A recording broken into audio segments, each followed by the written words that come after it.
Welcome to Steadfast, a pro-life podcast where we talk about how the pro-life movement is evolving and how you can participate.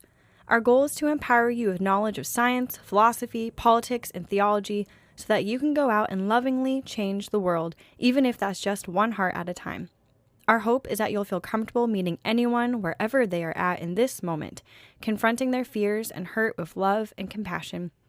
I'm your host, Sammie Carroll, Education Coordinator at Life Choices Women's Clinic in Phoenix, Arizona, and our prayer is that this podcast inspires you. Welcome to Steadfast.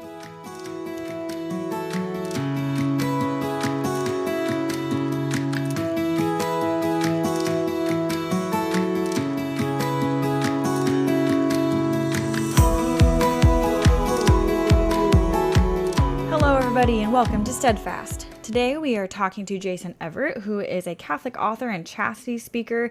He founded the Chastity Project, and he has spoken to millions of teens on 6 different continents. So we are just so blessed that he was able to talk to us today.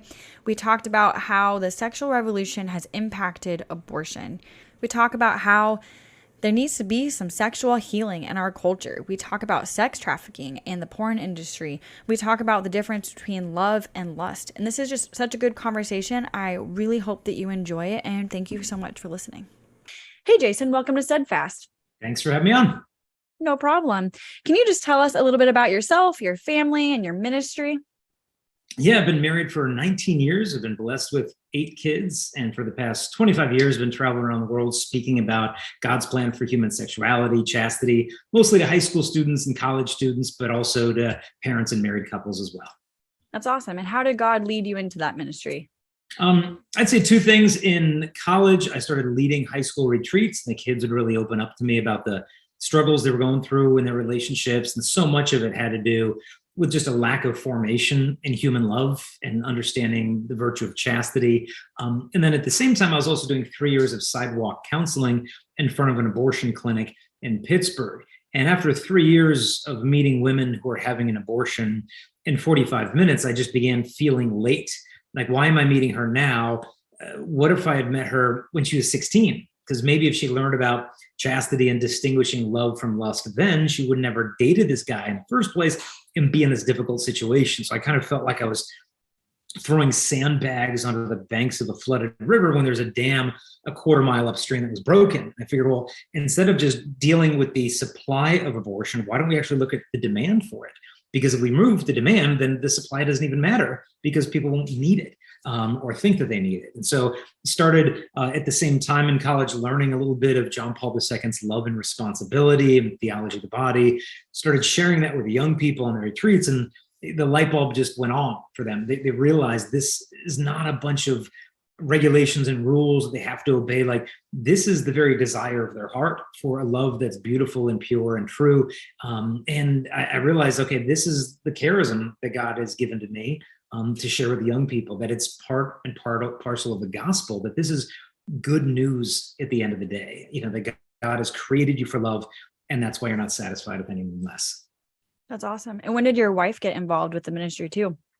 We met in 1999. I was at a conference in the Bahamas, of all places, and for like leaders who wanted to promote abstinence and chastity in their different countries. And she and I met there and kind of hit it off. But then she went back to Colorado. I moved back to California. We just kind of had a long distance friendship thing for a while. And then she eventually moved to California, and we started speaking together as a dating couple and have been ever since.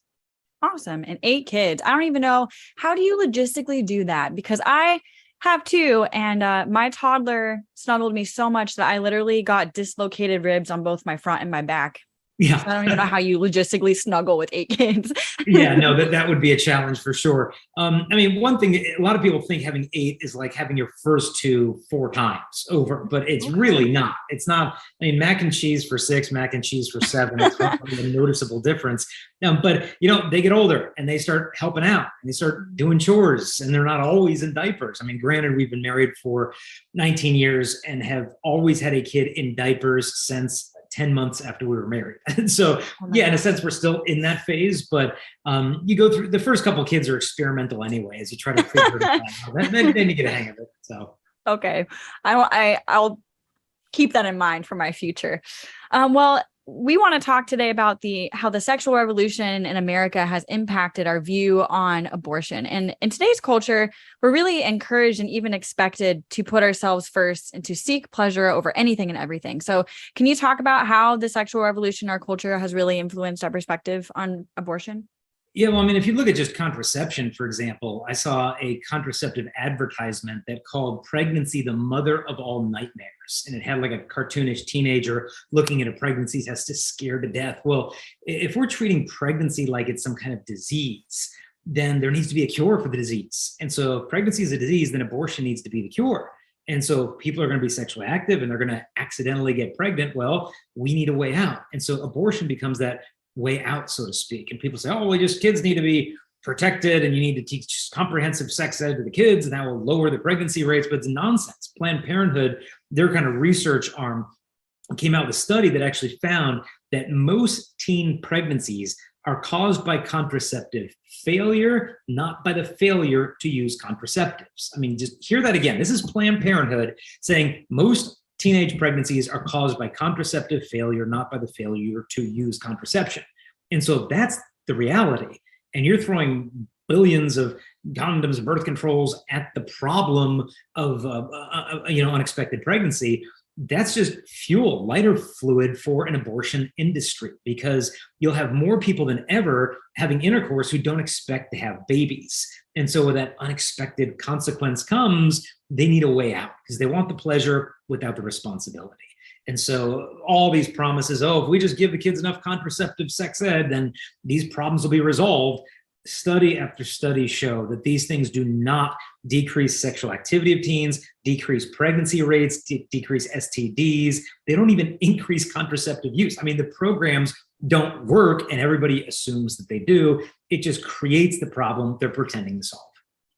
Yeah, I actually just went to the post-Roe symposium. I apologize. I think there's a garbage truck outside. I just went to the post-Roe symposium for 40 Days for Life. And someone said who had worked at Planned Parenthood that they are trained to not wish you a congratulations when they come back with that positive pregnancy test. And they act like it's a tragedy. And they are told, do not say congratulations.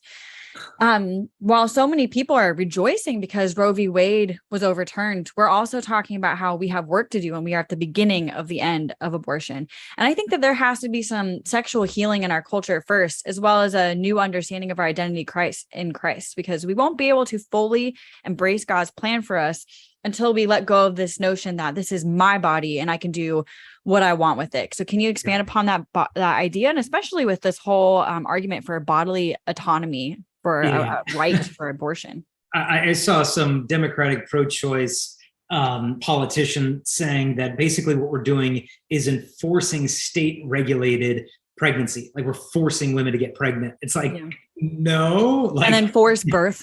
Yeah, like you don't have the government saying you will get pregnant and you will get pregnant and you will get pregnant. Like it's you're not forcing people to become pregnant. You're just forcing them not to kill their children. But that language is too inflammatory. But that's why the language battle is so important here. I mean, the idea of pro-choice. Well, who wouldn't want to be pro-choice? I mean, I'm pro-choice. I picked shoes to wear this morning, and I picked this to do there. Like, yeah, you want choices. Choices are good.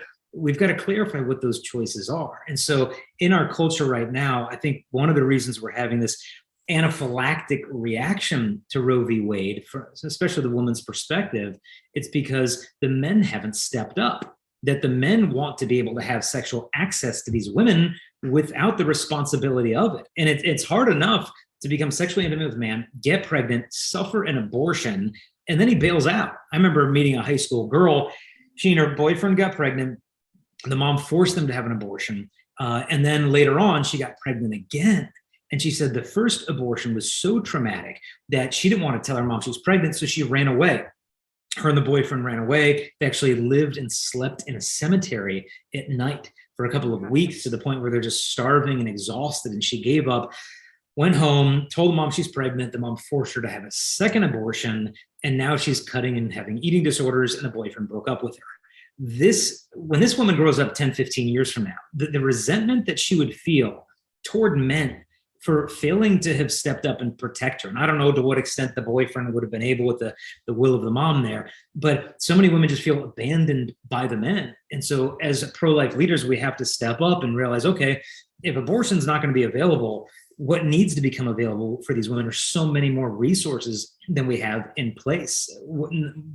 Anywhere from the prenatal vitamins, the homes for unwed moms, like whatever is needed, we need it as a pro-life community to come together to support the women, not just to the birthday of the baby, but long beyond that.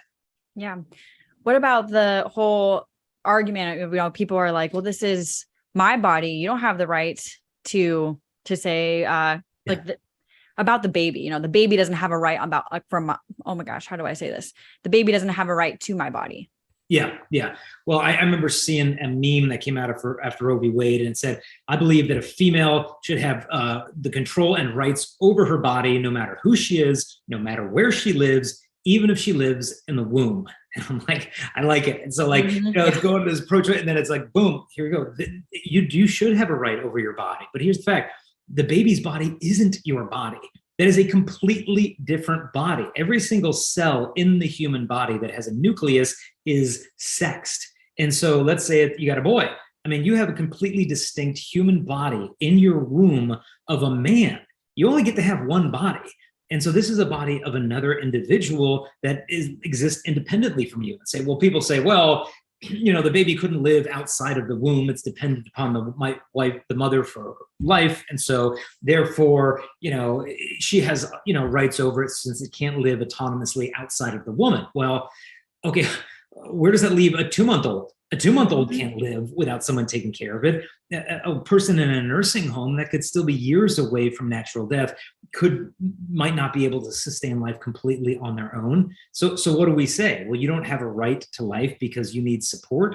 No, what's needed for these individuals is love. And so in the end of the day, kids who've been born to mothers in crisis pregnancy situations are always grateful. None of them are like, well, mom made the wrong choice in saying yes to my life. Let the kid decide if he wants to live or not after they're born. And promise me, they'll all say yes. The gift of life is worth it. Yeah.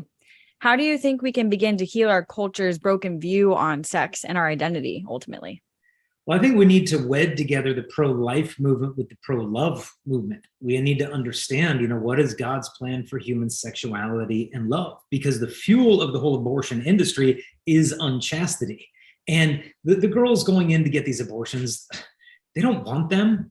I mean, this is a very difficult situation for these women, but we've got to be able to show them that contraception is not the answer. In fact, contraception is the problem. There was a study done through the Kinsey Institute, which is a very obviously left-wing liberal, sexology studies program. And in it, they were talking about what really has led to this whole hookup culture. And one of the answers they gave is contraception, because they said in any given species, the sex with the longer reproductive rate tends to be more sexually selective when it comes to choosing a mate. And so in the case of mammalian species, the human being, the woman has a longer reproductive rate. The man's investment could be all of 5 minutes and then he's finished. Whereas the woman, should she become pregnant, not only has gestation, but lactation and perhaps a lifetime with this offspring before they're independent at the age of 18. That's a huge investment. And so she stands to lose far more if she makes a poor reproductive choice. And so they tend to be a lot more selective. But what contraception did is it gave women the reproductive rates of men. 5 minutes for me, 5 minutes for you.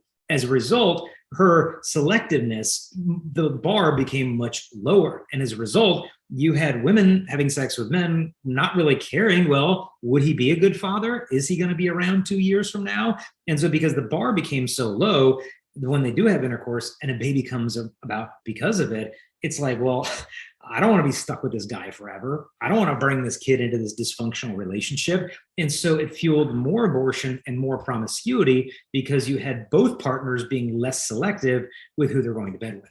Yeah. I think we also have to start teaching the culture, not only, the reasons why to abstain, but also how contraceptives are abortifacient, especially with hormonal birth control. A lot of people don't realize that these cause the fertilized egg to get washed out. And basically people are like, oh, it's a miscarriage. But really the birth control caused an abortion. Yeah, we've got a study on our website at chastity.com of this. I don't know if he's a family practice physician or gynecologist, but he would prescribe the birth control pill, and his colleague came to him and said, that is an abortifacient drug. And the guy was like, no, it's not. This prevents conception. It does not act as an abortifacient. Let me dive into the medical literature. I'll prove you wrong. And sure enough, he dives into it and was astonished that he was never taught this in medical school, that this is an abortifacient drug. Yes, it can inhibit the sperm's ability to fertilize the ovum. It can inhibit ovulation, but should a breakthrough ovulation take place, and some birth control pills let women ovulate more than 60% of their menstrual cycles, should she become pregnant, then it'll make it more difficult for the fertilized ovum to implant into the uterine wall. And then a week later, the period comes and the baby's aborted because the uterine lining is too thin to offer the necessary nourishment. And you have what the woman thinks is a period when it's actually a withdrawal bleed. She's withdrawing from the pregnancy hormones because of the pill. And you have a first trimester abortion, and the parents never even knew they were parents to begin with. And so the question is, do women even have informed consent to take the pill if they don't actually know how it's working in their own bodies? And so this doctor, after learning this, wrote a letter to every single woman in his practice and said, I'm sorry, I can no longer prescribe this. If you want it, you're going to need to go elsewhere. He stopped using it in his own marriage with his spouse. And so it's really interesting to hear a doctor say, hey, look, I admit I wasn't educated in this in med school, and I now have a responsibility to let other people know that this is the truth, that the contraception actually causes more abortions than Planned Parenthood does. And so long as we're just looking at a building on a street and saying, oh, surgical abortions, that's the big problem, we need to widen the lens to realize the scope of human life that's being lost here. Yeah. And we can also still see how Planned Parenthood is handing out those contraceptives like candy. Yeah. So can you talk about what is the relationship between porn, sex trafficking, and abortion? Oh, well, I mean, you look at some of the expose videos that like Live Action has done, where they have, this actor pretends to be a pimp, bringing some girl who's trapped in the sex trade industry in to get an abortion. And she's like 14, 15 years old. And, they're kind of explaining to the clinician there at Planned Parenthood what the situation is. And they're like, well, why don't you just keep those details to yourself? We'll just go through and get her what she needs. And they're harboring sex trafficking pimps through Planned Parenthood by not mandatory. I mean, this is mandatory reporting stuff, and they're not doing it. They're just like, well, if we call the cops on this, it's going to be a big old mess. So why don't you just keep bringing the girls in as they need their services, and we'll take care of them. And so should these women be getting pregnant in the sex trade industry, it's like, well, great. She's out of work for a year. We can't have that. And so do they really want to be using contraceptives in these pornographic films? Well, no. And if she forgets to take her pill, she gets pregnant. Well, abortion becomes this thing that keeps the woman employed. And I knew of one woman who left the porn industry after her fourth abortion. And she said she just couldn't take the trauma of this anymore. And if men saw the reason porn exists is because it shows so little of the human person.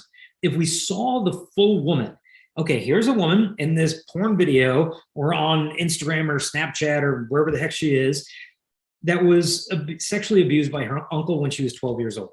When she was 16 years old, she was date raped.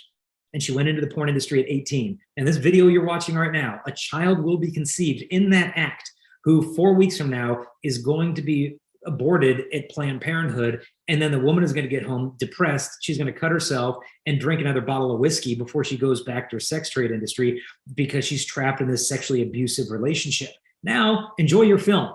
I mean, how many guys could actually get aroused by seeing the full picture of the woman? That's why they have to hide all that stuff, show you the body parts. Because if you see the full woman, you would be repulsed to be aroused by such degradation. Yeah. And that's also why the abortion pill is just so dangerous, because we were able to at least see that poor woman, and we can have that face-to-face encounter. But now, especially with mailed abortion pills, we don't need to see the whole person. We don't need to have that interaction, and we lose the chance to actually save her too. Yeah, no, it's extremely dangerous. And people don't realize, because the sex trade industry is so hidden, it's like, well, out of sight, out of mind. That might be some third world problem. But I remember speaking in Toledo, Ohio. And Toledo is apparently one of the major hubs of sex trafficking in America because it's a major interstate where a couple major interstates intersect and they can meet there and transfer the girls. And a mom was telling me several years ago, she went to the mall with her daughter and the daughter had to go to the restroom. Girl goes into the bathroom. Mom's kind of waiting around. Girl doesn't come out. And the mom's like, what is going on? And she looks in there and the girl's gone. And there's no other exit. And then she thought, well, wait a minute, I did see a girl leave the bathroom area with two men on either side of her wearing the same shoes as my daughter had on, but she had different color hair. And she realized, I wonder if that was a wig and that was my daughter. And so she gets security, the mall, and they actually go out in the parking lot using cameras and they find the girl as she's getting loaded into a van that had multiple other women in it that went to this restroom. And the guy's like, oh, try smelling this new fragrance. And the girl smells that think they're like peddling some new perfume and she passes out. They throw a wig on her, bring her out to a van, and she's never seen her again in her life. And so this is real stuff. And these girls end up. Now I'm terrified to let my toddler do anything ever again, but Yeah. Yeah. So no, I mean, it's scary. It happened at the Dallas Mavericks basketball game during playoff season last year where some girl and her dad went to the game and the girl went to go to the bathroom, never came back. And I think they found her in Oklahoma several days later after having been abused and victimized. And so this stuff is real. I mean, the women in the porn industry are not just these happy, well-adjusted women making this great living. I mean, so many of them are slaves in this industry. And the more we click and watch, we're just fueling it. Yeah. I do want to encourage all of our listeners to check out on YouTube all the videos that Live Action has, because you see all the undercover, like there's the proof that they have of the employees of Planned Parenthood turning a blind eye. It's astonishing. Mm-hmm. What are some practical ways that teens and adults can help fight the culture's view on the dignity or lack thereof of our bodies, and therefore the dignity of all human beings, especially the unborn? I think the most important thing, I mean, we always turn to activism, go do this and do that march and do this club. The most important thing is to live your own vocation. G.K. Chesterton said that family is a cell of resistance to oppression. I mean, there's a reason why Karl Marx and Engels, like the founders of the Communist Manifesto and Marxism, were so threatened by the family, because they realized that has to be destroyed. That fundamental unit of human civilization is the threat to the whole communist system. And so they sought at every turn to eliminate it. I mean, that's why they're so threatened by Pope John Paul II, because his whole agenda was to be the Pope of the family. And so the most important thing that we can do to build up a pro-life culture is to live it in our own lives and our own vocations. If you're single, practicing that virtue of chastity and just pursuing whatever calling God has given to you. Should he call you to the married life to be the best husband and father that you can be? I mean, that's what our culture needs, our holy families. I mean, that's how God brought redemption into the world 2,000 years ago. And I think that's how he wants to continue his work of redemption, is primarily through holy families. And how do you teach people about the difference between love and lust? Because I think this really, plays into this conversation here. Yeah, well, I love St. John Paul II's book, Love and Responsibility, that he wrote as a bishop back in like 1960, because it really dives into this. Like, what is the difference between these two things? How do you know? And he talks about the function of chastity, that one of them is to free you to love, because if I can't say no to my sexual impulses, then saying yes to them means absolutely nothing.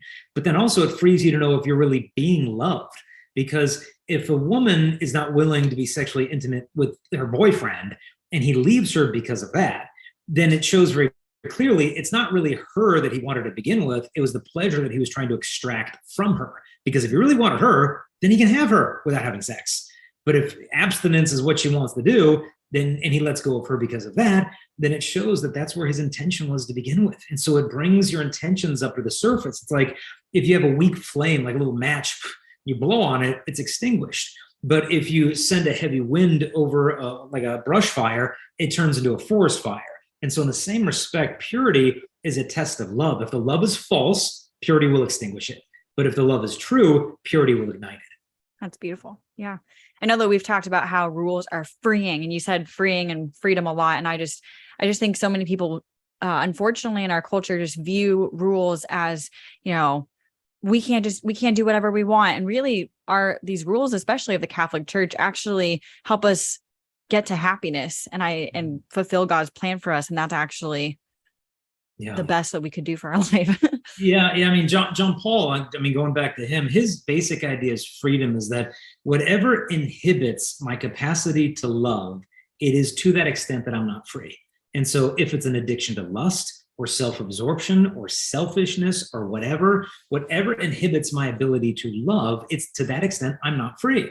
And so freedom exists for the sake of love. It exists to be given away.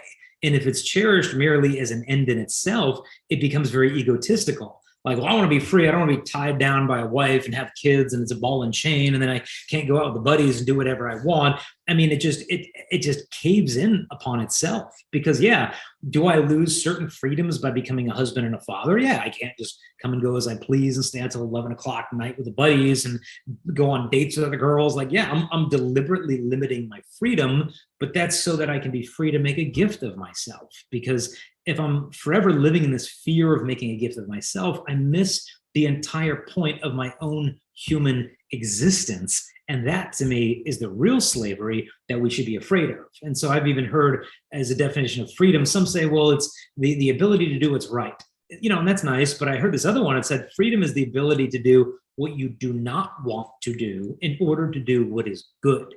And it was a really kind of, to me, a profound definition of just like I realize a good, but if I'm unable to deny myself to achieve that higher good, then I'm enslaved by something inferior.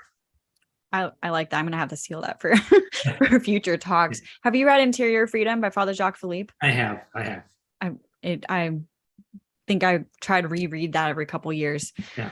So where have you seen God in the past few weeks, particularly in the pro-life movement? I mean, well, one was, I think, in June when they announced Roe v. Wade, I was leading a pilgrimage in the Holy Land. And, someone showed me on their phone the news that it just got in. So I got on the PA of the bus and there's like 50 young adults. And, I announced it to everybody. And they went berserk. I mean, the joy, the jubilation of this moment, always wondering, is this going to happen in our lifetime? And I mean, they just absolutely celebrated it. We went out that night, I just partied in Jerusalem and just had this just such an authentic joy of just being under just the oppression of that legal decision for so many decades, just seeing the joy of the young people of wanting to build up an authentically pro-life culture. And like you said, it's the beginning of the end of abortion. But we've won this battle, but the war is still going on and there's a lot of work that needs to be done. But thankfully, it's the young people, I think, who are going to see us across the finish line. I mean, they're the ones who were even born after Roe v. Wade and knew that they could have been one of the ones numbered to have not been able to live because of abortion. And so I think they have an extra zeal to be able to see this thing all the way to the finish line. So I'd say that was one of the more joyful, impactful moments for me, is just seeing their reaction on this great news. That's awesome. Well, Jason, where can our listeners find more about your ministry and the work that you do? Yeah, well, we have a podcast called Lust is Boring. And you can listen to that on iTunes, Spotify, or wherever. But everything is housed at our website, which is chastity.com. So there you can connect with us on Instagram, Facebook, YouTube. We've got dozens of books and resources and videos. We've got a YouTube channel, everything you can access right there at chastity.com. And then we have a second website, chastity.org, which is for the public schools. So there's no religious content on there if you work in the secular setting. So chastity.org, public school stuff, chastity.com is the Catholic stuff. And then we have a third one called Missionaries of Chastity, that if you want free chastity resources, you can launch a project and we can send you stuff for free to give away to your youth group anywhere in the world. That's awesome. I didn't even know about all those. Well, thank you so much for taking time to talk to me. It has just been a very big blessing hearing you speak for the past, I think it's been 6 years. But you've just always inspired me. And I know that you've really influenced my former teens and really changed their lives. So I just thank you for saying yes to doing God's will. And it's wonderful watching how God uses you. Well, thank you, Sammie, and you keep up the great work. Thank you. Bye.